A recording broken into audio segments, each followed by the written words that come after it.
Just gone 9:20, Friday morning, you're listening to D, and that was Fairground Attraction, of course, and Perfect. And I'm joined on the phone now by Bev Cooperthwaite, who's in sunny Hambridge this morning. Good morning, Bev. Good morning, Gavin. And you're an author. I am. A local author. And you've written various things, but very exciting this, because you've now got your first published work on your hands. I have, a short story. Based on the Eastgate Clock, or at least inspired by the Eastgate Clock, I think. It was, yes. So yes. You lived in Chester for a long time, or all your life? I've lived here for about 20 years. Right, that's a long time. So you've seen this clock 1,000 times, probably more. Yeah. And what happened? Did this story just materialise in your head over a period of time, or did it just pop in there one day? Well, it's a funny thing, really. I've written a novel, which is going to be released by the end of this year, and it's all about Chester, and literally it did pop into my head, the character, and what the story was going to be about. And basically, the story I've written, which is now on Amazon, is a little spin-off from that novel. And, yeah, inspired by the Eastgate Clock. I don't know if you've read about it. When it was first placed there, it was a wind-up mechanism, and it had no glass on its four faces, and the tourists used to steal the hands on the clock, which gave me inspiration for the story. No, I didn't know, but I knew it was a wind-up clock at first, but I didn't realise the hands used to get stolen. I believe they did, yes, by the tourists. So it was that snippet of historical information, was it, that inspired this short story? Yes, it was, yes. So it's called The Little Big Clockmaker. It is, yes. Now, you don't want to tell us too much. You don't want to give the whole plot away, especially with it being a short story, because you want people to get onto Amazon and download it. But oh, absolutely. Just give us a little taster about it.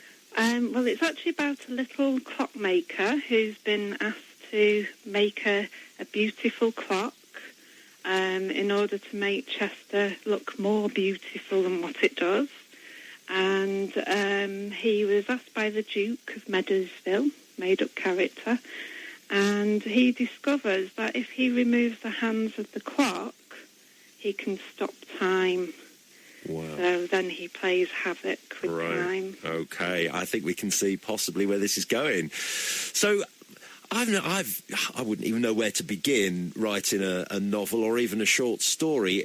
Is this something that you're born with, the ability to just have an idea and put it down on paper and, have a beginning, middle and an end? Or is it something that you learn? I'm not too sure. They always say there's a book in every one of us. Don't think there's one in me.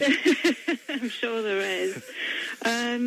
I've always known when I was a child that I had an interest in creative writing, but never really took it anywhere until later on. The last few years, I just knew I had to write a book, and it's just sort of come from there, really. Do you feel better now you've got it all out? It's out there, it's on paper now. Oh, yeah, and it's fun. It's just a really nice hobby. It must be something that's hard to get into professionally, though, is it? Very, very difficult, and I'm not really looking at it in that way. It's just a bit of fun, and I've met some fantastic people. I don't know if you've noticed a guy called Robin Chambers. He's done all the copy edits for my story. He's working on my novel at the moment. He's a published author himself. He's been published with Penguin. And he's a local author as well. He's got a series of books out at the moment. He's got 5 new novels out. So he's worth checking out. Well, he's published, and now so are you, Bev. Yes. But not under the name Bev Cooperthwaite. No. Because you've got a pen name. I have. Now, why do authors use pen names? I've never understood that. The reason why I have used a pen name is because, well, my name, Bev Cooperthwaite, a lot of people ask me, how do you pronounce that? Or what was your surname again? And obviously I wanted a name that could be remembered, and that's why I decided to have a pen name. And tell us all what your pen name is. It's Evelyn Winters. And I mean that sounds terribly grand, doesn't it? Is that why you picked it? Yes, it is. Evelyn Winters. It is. And this novel, then, that's following up the short story, this is set in Chester. It is. It's heavily set in Chester, and I've enjoyed doing the research, looking at the hidden gems in Chester that we've got, like the Camera Oscura, which is in one of the towers on the city walls, the Chester Imp, which is hidden away in the cathedral. And I've tried to add a twist, and it's a whimsical tale about a girl who's bullied at school. She suffers with a sleep disorder, which gives her the ability to time travel. So we go back to the 1800s of Chester. So that will be available later on this year, will it? It will, yes. Okay. How do you, I mean, when you're writing, are you one of these people that gets up at 4 a.m. and writes, or are you somebody that writes through the night and goes to bed at, 2, 3 a.m.? Oh, no. or do you just sort of grab 10 minutes in between the ironing and the washing up? It is. It's grabbing time because you've got a busy life, full-time job and family, and so it's just squeezing it in here and there. Having a book, a little pad to jot things down on, so people watching.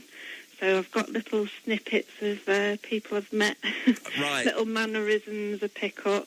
Do you find that if you don't jot things down on a notepad, 1 minute later you've completely forgotten what the idea was? Yeah, you can do, I'm exactly the same. Yeah. Okay, so the story that's out now, self-published on Amazon, is called The Little Big Clockmaker. The novel coming out later this year, what's that called, Bev? It's called Mary Draper Dreams of Castles in the Sky. Mary Draper Dreams of Castles in the Sky. We'll look out for that by Evelyn Winters, available later on this year. And The Little Big Clockmaker, based around the Eastgate Clock, is available now on Amazon. Bev, thank you very much for joining us. Oh, you're welcome. Thank you. Good luck with your writing in the months and years to come. Thank you very much, Gavin. That's Bev Cooperthwaite from Hambridge, a.k.a. Evelyn Winters, who's now a local published author. Yeah!